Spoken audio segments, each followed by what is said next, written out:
కొందరు gold man అని పేరు పొందినోళ్ళు ఉంటారు. వాళ్ళకి ఒళ్ళంతా బంగారమేనుల్లా, ఏళ్ళకు ఉంగరాలు, చేతులకు షైన్లు, కడియాలు, మెడల దొడ్డు దొడ్డు షైన్లు. అబ్బో మస్తు బంగారం ఉంటది. అంతెందుకు మన హైదరాబాద్లోనే లేరా? అయితే వాళ్ళకు మించి ఓ గోల్డ్ మ్యాన్ బంగారం వేసుకున్నాడే కాదు, బంగారం బండిని నడుపుతున్నాడు. కావాలంటే చూడుండ్రి.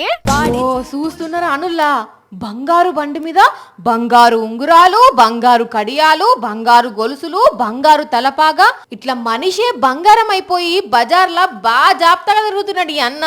ఈ గోల్డ్ మ్యాన్ పేరు ప్రేమ్ సింగ్, బీహార్ రాష్ట్రం పాట్నా. పెద్ద కాంట్రాక్టర్ అట, మస్తు లాభాలుంటాయట వ్యాపారంలా.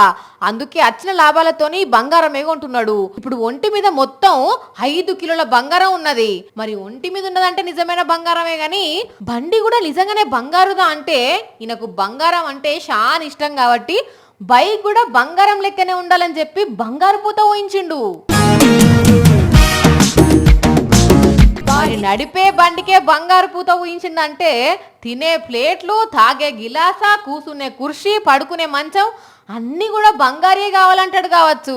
లేకపోతే వాటికి బంగారు పూతన ఊహించుతాడో. చూస్తుంటే ఇంకా వ్యాపారంలో లాభాలు పెరిగితే బంగారు ఇల్లు కడతాడు కావచ్చు. పేరు కూడా ప్రేమ్ సింగ్ కు బదులు గోల్డ్ సింగ్ అని పెట్టుకుంటాడో. కానీ అంత మంచిగానే ఉన్నది కదా నన్ను. ఇంత బంగారం ఉందని దొంగలు గిట్లా ఎంటబడ దిక్క మళ్ళా కథ ఉల్టా అవుతుంది. అయినా ఇంత డబ్బులు ఉన్నప్పుడు సెక్యూరిటీని పెట్టుకోడా అతి.